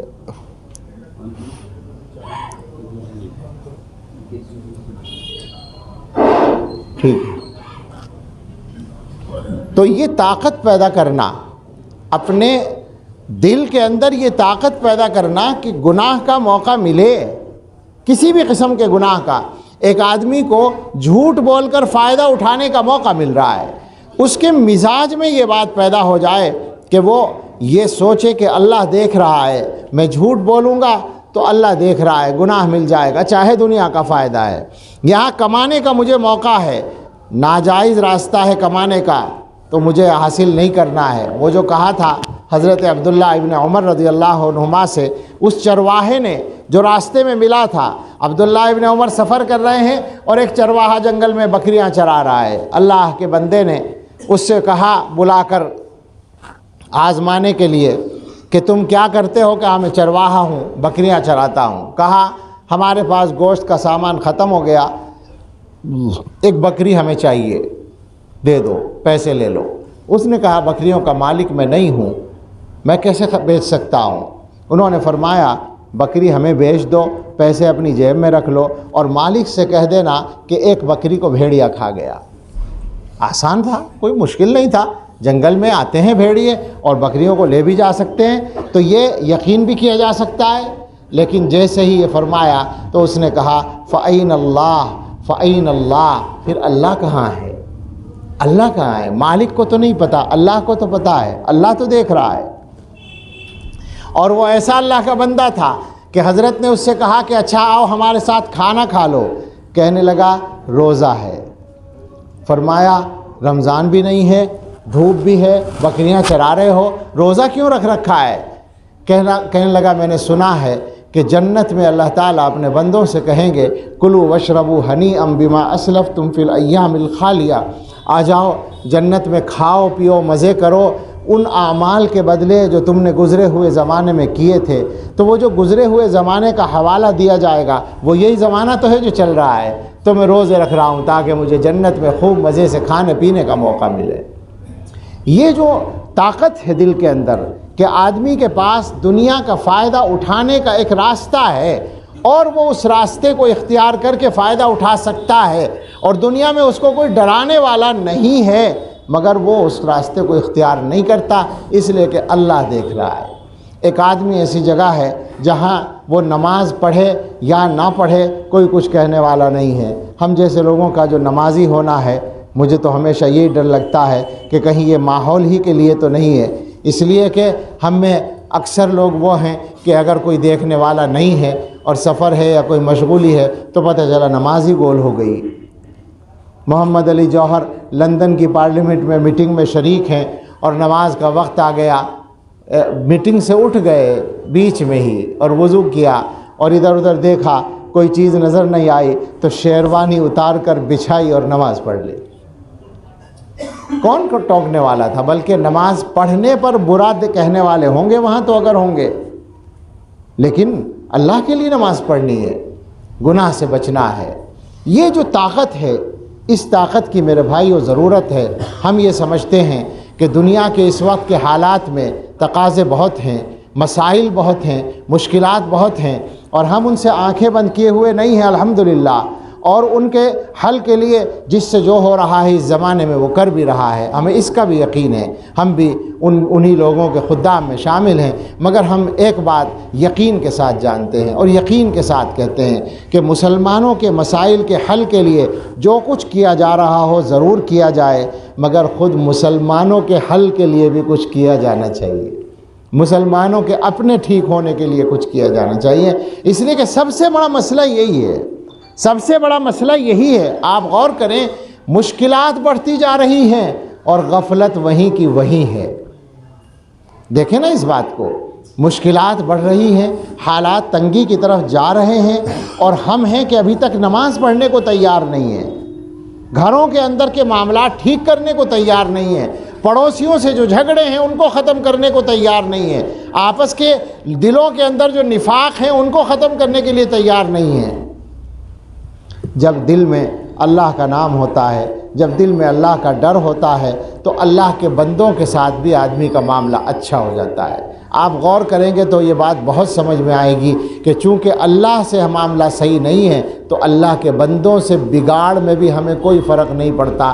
10 آدمیوں سے 50 آدمیوں سے لڑائی ہے، بول چال بند ہے، ناگواریاں ہیں، دلوں کے اندر کینے بھرے ہوئے ہیں، اور ہم زندگی مزے سے گزار رہے ہیں۔ کیسے ہو سکتا ہے یہ؟ حضور علیہ الصلاۃ والسلام تو فرماتے ہیں مسلمان کے لیے کسی مسلمان کو 3 دن سے زیادہ چھوڑنے کی گنجائش نہیں ہے، اور یہاں ایسے مسلمان ہیں کہ 20-20 سال بول چال بند رہتی ہے، 10-10 سال بول چال بند رہتی ہے، اور ناجائز بنیادوں پر رہتی ہے، حق بھی نہیں ہوتا اور پھر آدمی نہیں بولتا۔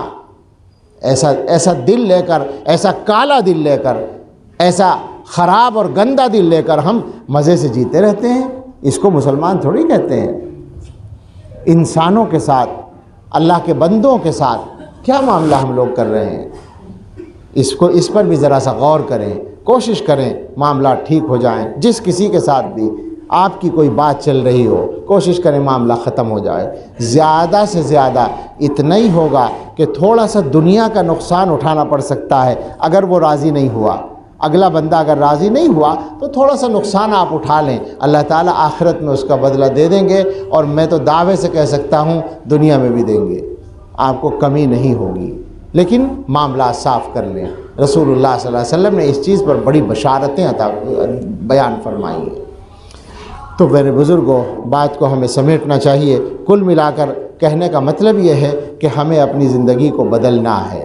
اس پوری مجلس کا خلاصہ اگر آپ کریں تو یہی ہے کہ جس رخ پر ہماری زندگی کا ڈھرا چل رہا ہے، جس راستے پر ہم چل رہے ہیں، وہ اطمینان کا راستہ نہیں ہے، وہ سکون کا راستہ نہیں ہے، وہ سچائی اور اچھائی کا راستہ نہیں ہے۔ تھوڑا سا ہمیں اپنے آپ کو بدلنا ہے، اور چونکہ ہم اللہ کے ماننے والے بندے ہیں تو ہمارے لیے یہ کام کوئی مشکل نہیں ہے، ذرا سا ارادہ کر لیں آسان ہو جائے گا۔ البتہ جوانوں کے ذہنوں میں ہو سکتا ہے یہ بات آئے کہ اگر یہ سب کرنا شروع کر دیا تو زندگی کا مزہ کیا آئے گا، فلاں بھی چیز چھوڑنی پڑے گی، فلاں چیز بھی چھوڑنی پڑے گی، فلاں چیز بھی چھوڑنی پڑے گی۔ تو ان سے یہ عرض کرنا ہے کہ میرے بھائیوں، زندگی کا مزہ ہی اس دن آئے گا جب تم سچی توبہ کر لو گے، جس دن اللہ تعالیٰ کی مرضی کے مطابق زندگی گزارنے کی عادت ڈالو گے، اسی دن پتہ چلے گا کہ زندگی کس کو کہتے ہیں۔ ابھی تو ہمیں دھوکے میں پڑے ہوئے ہیں، ابھی تو ہم نے جھوٹ کو اور گندگی کو اپنے لیے مزے کی چیز سمجھ رکھا ہے۔ جس دن سچائی کا پتہ چل جائے گا اور دل کا حال کچھ ٹھیک ہو جائے گا، اس دن پتہ چلے گا زندگی کسے کہتے ہیں۔ اللہ کی یاد اور اللہ کی مرضی کے بغیر زندگی کہلانے کے لائق نہیں ہے۔ کوئی مزہ نہیں، کوئی خوشی نہیں، تیرے بغیر زندگی موت ہے، زندگی نہیں۔ یہ زندگی حاصل کرنے کے لیے دلوں کی زندگی، طاقتور دل۔ آپ یقین کریں، میں حالات کی طرف اشارہ کر رہا تھا، مسلمانوں کی اکثریت کا اگر حال اچھا ہو جائے گا، حالات ٹھیک ہو جائیں گے تو یقین کریں دنیا کے حالات ان کے لیے کوئی حیثیت نہیں رکھتے، مگر اس وقت جیسے ہم مسلمان ہیں، ہمارے لیے اتنی سی چیز بھی ڈرانے کے لیے ہمارے لیے کافی ہے، وہ بھی ہمارے لیے خطرناک ہے۔ ساری دنیا کی فکر نہ کریں، دنیا کے بادشاہوں کو کیا کرنا چاہیے، حاکموں کو کیا کرنا چاہیے، قائدین کو کیا کرنا چاہیے، یہ آپ کا اور میرا مسئلہ نہیں ہے۔ میرا اور آپ کا مسئلہ میرا اور اپنی ذات اور اپنا گھر ہے۔ اپنے آپ کو ٹھیک کرنے کی فکر کریں، اس کے بعد اسی میں سے وہ حالات نکل کر آئیں گے جن حالات کا آپ انتظار کر رہے ہیں، جن حالات کی ہمیں ضرورت ہے۔ اپنے آپ کو بدلیں، یہاں سے طے کر کے اٹھیں۔ ہم میں سے ہر آدمی، یہ کوئی جلسہ نہیں تھا، کوئی تقریر نہیں تھی، کوئی نمائش نہیں تھی، اور کوئی صاحب مزیدار بیان نہیں تھا، بلکہ اس کا خلاصہ یہ تھا کہ ہر آدمی یہ سوچ کر اٹھے یہاں سے کہ مجھے اپنے آپ کو ٹھیک کرنا ہے۔ بس یہ گزارش ہے، ہر آدمی اپنے بارے میں غور کرے، میرے اندر کیا کیا چیزیں پائی جاتی ہیں۔ ہمارے حضرت فرمایا کرتے ہیں کوئی بھی آدمی سارے گناہ نہیں کرتا، سارے گناہ ایک آدمی کرتا ہو یہ کیسے ہو جائے گا؟ بہت مشکل کام ہے، مر ہی جائے گا نا ایک دن میں ہی، سارے گناہ اگر کر لے گا تو۔ کوئی بھی آدمی سارے گناہ نہیں کرتا، دو چار، ہر آدمی کے ذمے ایسے ہی ہیں، دو چار، انہی کو چھوڑنا ہے، اور انہیں چھوڑنا ضروری ہے اللہ کا قرب حاصل کرنے کے لیے۔ رسی کو اگر باندھا جائے، ایک رسی میں 100 گرہ لگا دیں، اس کے بعد کھولنا شروع کریں، 50 کھول دی تو ابھی باقی ہیں، 90 گرہیں کھول دی تو بھی باقی ہیں، 99 کھول دی تو بھی باقی ہیں۔ جب تک آخری گرہ بھی نہ کھولی جائے رسی بندھی ہوئی کہلائے گی۔ تو اسی طرح سے گناہوں کو چھوڑنے کا مسئلہ ہے۔ یہ اطمینان نہ کریں کہ میں تو فلاں گناہ نہیں کرتا، بس ایک آدھ ہی کرتا ہوں، ہو سکتا ہے یہ ایک آدھ معاف نہ ہو اور اللہ کے یہاں پکڑ ہو جائے۔ توبہ کرنی ہے، ہم سب کو اپنے گناہوں سے اور اپنی زندگی کو بدلنے کا ارادہ کرنا ہے۔ اللہ تعالی ہمیں توفیق عطا فرمائے، آمین۔ وآخر دعوانا ان الحمد للہ رب العالمین۔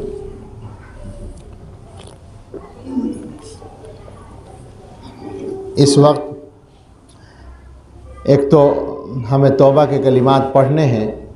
یقیناً اس مجمع میں کچھ ایسے حضرات ہیں جو بیعت کا ارادہ رکھتے ہیں، ایک بڑی تعداد تو وہ ہے جو پہلے سے متعلق ہے، مختلف جگہ سے لوگ آئے ہیں۔ عام طور سے ہم مجلس کرتے ہیں تو اس میں یہی ترتیب ہوتی ہے کہ مغرب سے صبح تک کا نظام ہوتا ہے، لیکن ان حالات میں اس کو مختصر کر رکھا ہے ہم نے، تو مغرب سے عشاء تک یہ عمومی بیان ہو ہی گیا الحمدللہ۔ عشاء کی نماز کے بعد کھانا ہوگا، ہاں جو مہمان ہیں، دور سے آئے ہوئے حضرات ہیں، ان کا کھانا ہوگا، اور اس کے بعد پھر ہم ایک بار بیٹھیں گے۔ کتنے بجے بیٹھیں؟ 7:15 ہو رہے ہیں، نماز 8 بجے نماز ہے۔ اچھا، میں 7:30 نماز سمجھ کے میں نے سمیٹا بات کو جلدی، ٹھیک ہے، کوئی حرج نہیں۔ تو 8 بجے نماز ہے، اس کے بعد کھانا ہوگا، تو ہم انشاءاللہ دوبارہ 9:30 بجے بیٹھیں گے۔ اس کا مقصد یہ کہ جو حضرات اپنے گھروں سے اپنی ضروریات وغیرہ سے فارغ ہو کر آنا چاہیں وہ بھی آ سکتے ہیں، اور علماء اور ائمہ مساجد کے وہ بھی آئیں گے، اور جو مہمان ہیں وہ بھی رہیں گے۔ تو 9:30 بجے ایک بار پھر ہم انشاءاللہ بیٹھیں گے، اور اس کے بعد پھر جس وقت بھی موقع ہوگا رات ہی میں کسی حصے میں، درمیان یا آخر میں ہم سفر کریں گے انشاءاللہ۔ یہی فی الحال نظام چل رہا ہے۔ تو جو احباب ملنا چاہتے ہیں اپنے معاملات کے سلسلے میں، تو وہ اس نشست کے بعد ملاقات کر لیں انشاءاللہ، 9:30 والی نشست کے بعد۔ کسی کو جانے کا تقاضا ہو تو پھر وہ پہلے بھی مل سکتے ہیں۔ اب توبہ کے کلمات ہم پڑھیں گے۔ توبہ کی نیت سے تو سبھی پڑھ لیں، اس لیے کہ ہر مسلمان کو توبہ کی ضرورت ہے، اور بیعت کی نیت صرف وہ لوگ کریں جن کا بیعت کا ارادہ ہے اور وہ کسی دوسرے سے بیعت نہیں ہے۔ بسم اللہ الرحمن الرحیم۔ لا الہ الا اللہ محمد الرسول اللہ صلی اللہ علیہ وسلم۔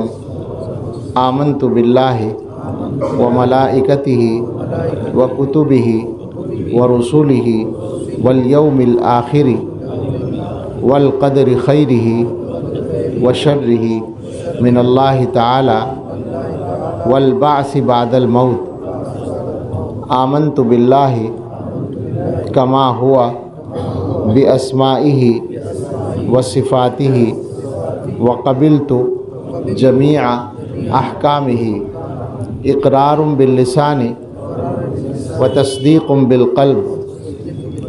اشہد ان لا الہ الا اللہ واشہد ان محمدا عبدہ ورسولہ۔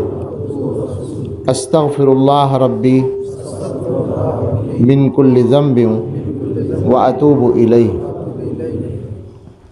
جنہوں نے بیعت کی نیت کی ہو وہ کچھ معمولات ہیں، ان معمولات کو سمجھ لیں اور شروع کر دیں۔ 5 چیزیں ہیں: استغفار، استغفر اللہ ربی من کل ذنب واتوب الیہ، صبح شام 100 مرتبہ۔ درود شریف صبح شام 100 مرتبہ۔ درود شریف کوئی سا بھی پڑھ سکتے ہیں جو آسان لگے، وقت میں گنجائش ہو تو بڑا والا پڑھیں، نہیں تو جیسا بھی پڑھنا چاہیں درود شریف پڑھیں۔ تیسری چیز قرآن کریم، روزانہ قرآن کریم کی تلاوت ضرور کریں۔ یہ 3 چیزیں پڑھنے کے لیے: استغفار، درود شریف، قرآن شریف۔ چوتھا کام ہے ہر وقت اللہ کو یاد رکھنے کی عادت ڈالیں، جس پر ابھی بات بھی ہوئی ہے۔ اس کے لیے آسان راستہ یہ ہے کہ بار بار دل میں یہ یاد کرتے رہیں، یہ خیال لاتے رہیں کہ اللہ مجھے دیکھ رہا ہے۔ اپنے سب کام کرتے رہیں، چھوڑ کر نہیں بیٹھنا ہے کسی کام کو۔ آپ گھر پہ ہیں، مسجد میں ہیں، بازار میں ہیں، آفس میں ہیں، اسکول کالج میں ہیں، مدرسے میں ہیں، دکان پہ ہیں، جہاں کہیں بھی ہیں، اپنے سب کام کرتے رہیں، لیکن ذہن میں بار بار یہ خیال لاتے رہیں کہ اللہ مجھے دیکھ رہا ہے۔ جیسے جیسے خیال رہے گا انشاءاللہ گناہوں سے حفاظت ہوتی چلی جائے گی۔ اور ایک کام ہے تھوڑی دیر بیٹھ کر دل سے اللہ اللہ کہنا، مراقبہ۔ مراقبے کا طریقہ یہ ہے کہ باوضو قبلہ رخ بیٹھ جائیں اور یکسوئی کے لیے آنکھ بند کر لیں تاکہ ادھر ادھر توجہ نہ ہو، اور دل میں نیت کریں کہ اللہ کی رحمت میرے دل میں آ رہی ہے، میرے دل سے گناہوں کی سیاہی دور ہو رہی ہے اور میرا دل اللہ اللہ کہہ رہا ہے۔ دل سے کہنا ہے، زبان سے بولنا نہیں ہے، بلکہ خاموش بیٹھ کر سوچنا ہے کہ دل کہہ رہا ہے اللہ اللہ۔ آپ یقین کریں کہ اگر آپ سنجیدگی سے کام شروع کریں گے تو دل واقعی کہنے لگے گا انشاءاللہ، اور جب دل کہنے لگے گا تو دل کی طاقت بہت بڑھ جائے گی۔ دل میں گویا برائیوں کے آنے کے راستے کمزور پڑ جائیں گے اور استقامت پیدا ہو جائے گی، ایسی طاقت ہمارے زمانے میں تو ایک بڑا مسئلہ ہو گیا ہے کہ ایمان کے خطرے پیدا ہو گئے ہیں۔ اگر دلوں پر محنت کا سلسلہ ہم بڑھا دیں اپنی تو انشاءاللہ ایمان کے خطرے چھٹ جائیں گے۔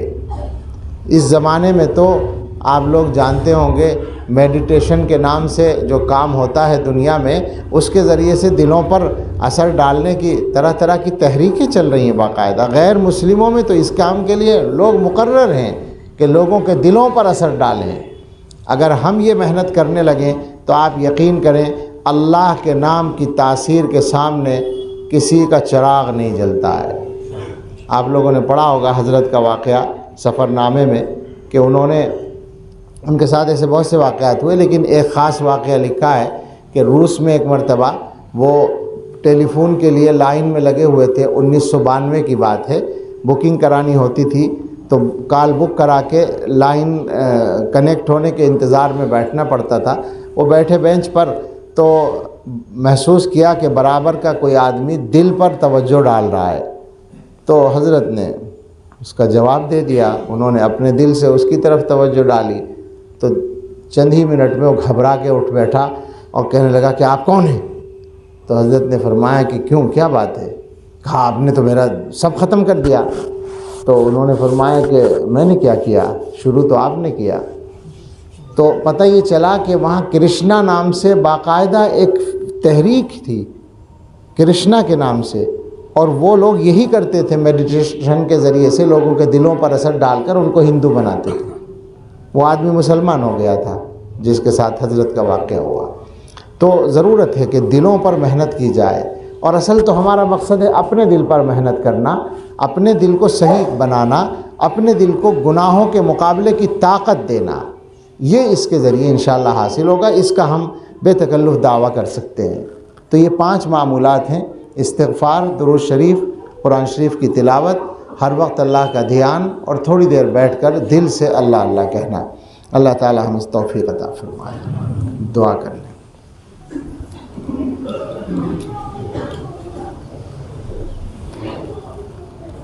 الحمدللہ رب العالمین، والصلاة والسلام علی سیدنا محمد وآلہ واصحابہ اجمعین۔ یا رب لک الحمد کما ینبغی لجلال وجہک وعظیم سلطانک۔ ربنا آتنا فی الدنیا حسنۃ وفی الآخرۃ حسنۃ وقنا عذاب النار۔ اللہم لک الحمد حمدا دائما مع دوامک، ولک الحمد حمدا خالدا مع خلودک، ولک الحمد حمدا لا منتہى له دون مشیتک، ولک الحمد حمدا لا يريد قائله الا رضاک، ولک الحمد حتى ترضى، ولک الحمد اذا رضیت۔ انت اہل التقوى واہل المغفرہ۔ اللہم لا نحصی ثناء علیک انت کما اثنیت علی نفسک۔ اللہم لک الحمد کالذی تقول وخیرا مما نقول۔ ربنا آتنا فی الدنیا حسنۃ وفی الآخرۃ حسنۃ وقنا عذاب النار۔ ربنا لا تؤاخذنا ان نسینا او اخطأنا، ربنا ولا تحمل علینا اصرا کما حملته علی الذین من قبلنا، ربنا ولا تحملنا ما لا طاقة لنا به، واعف عنا واغفر لنا وارحمنا انت مولانا فانصرنا على القوم الكافرين۔ ربنا لا تجعلنا فتنة للقوم الظالمين ونجنا برحمتك من القوم الكافرين۔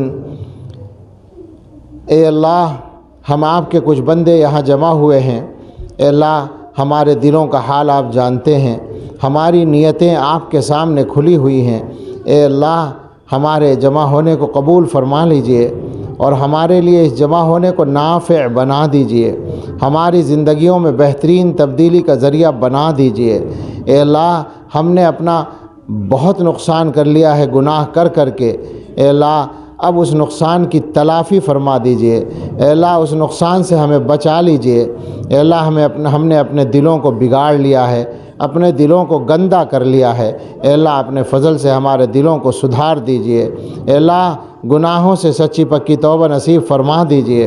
اے اللہ توبہ تو ہم نے بہت مرتبہ کی ہے مگر ہر بار ہم نے اپنی توبہ توڑ ڈالی ہے۔ اے اللہ آج پھر یہاں اس مجمع میں ہم توبہ کر رہے ہیں۔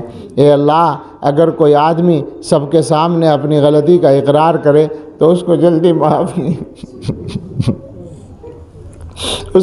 معاف کیا جاتا ہے۔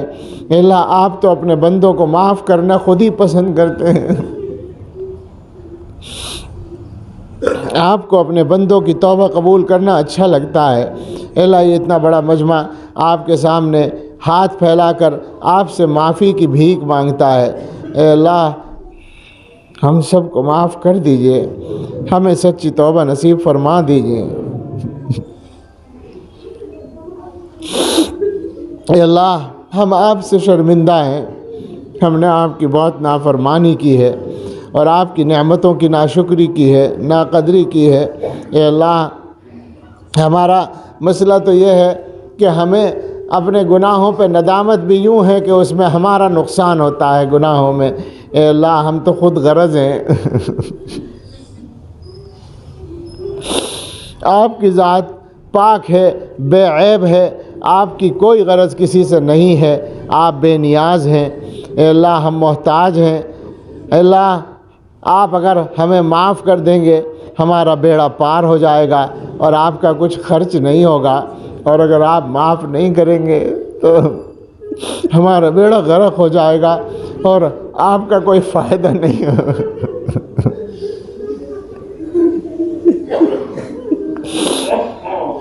اے اللہ معاف کر دے، اے اللہ اپنے بندوں پر رحم فرما دے۔ اے اللہ ہم پوری امت کے گناہوں کی معافی مانگتے ہیں۔ اے اللہ یہ امت بہت عجیب قسم کے مجدار میں پھنسی ہوئی ہے، اے اللہ بھنور میں پھنسی ہوئی ہے۔ اے اللہ کہیں کوئی امید کی کرن نظر نہیں آتی مگر رب کریم ہمیں اس بات پر بھروسہ ہے کہ ہم آپ کے بندے ہیں، آپ کے ماننے والے ہیں، آپ کے حبیب صلی اللہ علیہ وسلم ان کے امتی ہیں۔ اے اللہ مدد نازل فرما دیجئے۔ اے اللہ ہماری توبہ بھی قبول فرما لیجئے اور ہمیں اپنے فضل سے قوت عطا فرما دیجئے۔ اے اللہ اب تو وہ وقت آ ہی گیا ہے کہ حق پرستوں کی اگر کی تو نے دل جوئی نہیں، تانا دیں گے بت کہ مسلم کا خدا کوئی نہیں۔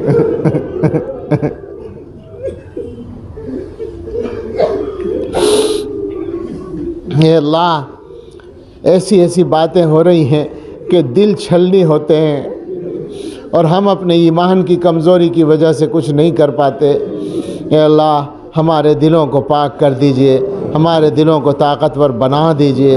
اے اللہ اپنے کلمے کا بول بالا کر دیجئے، اے اللہ اپنے دین کا بول بالا کر دیجئے۔ اے رب کریم ہم آپ کے کلمہ گو ہیں، ہم ہی سے آپ کو پہچانا جاتا ہے اور ہم آپ کی پہچان صحیح نہیں قائم کر رہے ہیں۔ اے اللہ ہم ہی حضرت محمد صلی اللہ علیہ وسلم کی نمائندگی کرتے ہیں اور ہماری زندگیوں کو دیکھ کر اے اللہ حضور پر بدنامی آتی ہے۔ اے اللہ ہمیں اچھا مسلمان، اچھا انسان بنا دیجئے۔ اے اللہ جسمانی اور روحانی بیماریوں سے شفا دے دیجئے۔ ہم میں، ہمارے گھر والوں میں، رشتہ داروں میں، متعلقین میں جو بیمار ہیں سب کو صحت کامل عطا فرما دیجئے۔ جو مقروض ہیں ان کے قرض ادا کرا دیجئے۔ اے اللہ جو بے گھر ہیں انہیں آرام دہ کشادہ گھر دے دیجئے۔ جو بے روزگار ہیں انہیں بابرکت حلال روزگار دے دیجئے۔ جو مقدموں میں الجھے ہوئے ہیں بری فرما دیجئے۔ جو بے قصور جیلوں میں بند ہیں رہائی عطا فرما دیجئے۔ اے اللہ جو بے اولاد ہیں انہیں اچھی اولاد عطا فرما دیجئے، جنہیں بیٹوں کی تمنا ہے انہیں اچھے بیٹے دے دیجئے، جو اولاد کی طرف سے پریشان ہیں اللہ ان کی پریشانی دور کر دیجئے، اولادوں کے سلسلے میں ہم سب کی اچھی تمنائیں پوری فرما دیجئے۔ اے رب کریم ہماری ضرورتیں آسانی سے اے اللہ غیب سے مدد نازل فرما دیجئے اور ضرورتیں آسانی سے پوری فرما دیجئے، ہمارے رکے ہوئے کام صحیح کر دیجئے، ہمارے کاموں کی رکاوٹیں دور فرما دیجئے، ہمارے بگڑے کام بنا دیجئے اور کاموں کو بگڑنے سے بچا لیجئے، اللہ انجام بہتر فرما دیجئے۔ اے اللہ تمام شاعر دین کی حفاظت فرمائیے، اے اللہ حرمین شریفین کی، مسجد اقصیٰ کی اور ہر مسجد کی حفاظت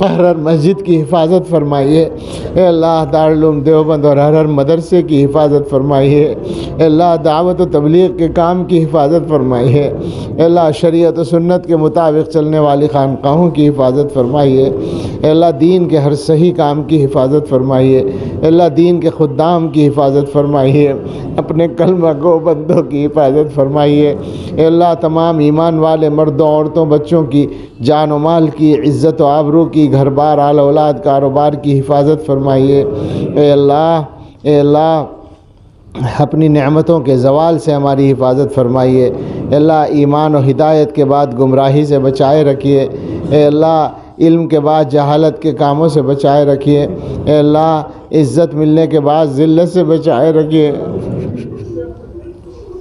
اے اللہ خوشحالی کے بعد بدحالی سے بچائے رکھیے، اے اللہ صحت کے بعد بیماری سے بچائے رکھیے، اے اللہ اچھے حال کے بعد برے حال سے بچائے رکھیے، اے اللہ ہمارے والدین اور متعلقین جو دنیا سے چلے گئے سب کی مغفرت فرما دیجئے، جو لوگ دعاؤں کے لیے کہتے ہیں یا کہہ چکے ہیں یا اب امید رکھتے ہیں ان کو بھی ہماری دعاؤں میں شامل فرما لیجئے اور ہم سب کے دلوں کی اچھی تمنائیں پوری فرما دیجئے، اور اے اللہ اس مجلس کو قبول فرما لیجئے، ہمارے جمع ہونے کو نافع بنا دیجئے، مولانا فاروق صاحب اور ان کے تمام اہل مسجد کو ہماری طرف سے جزائے خیر عطا فرمائیے، اے اللہ ہمارے اس جمع ہونے کو نافع و مقبول بنا دیجئے اور ہمیں خیر پر جمع ہونے کی توفیق عطا فرمائیے۔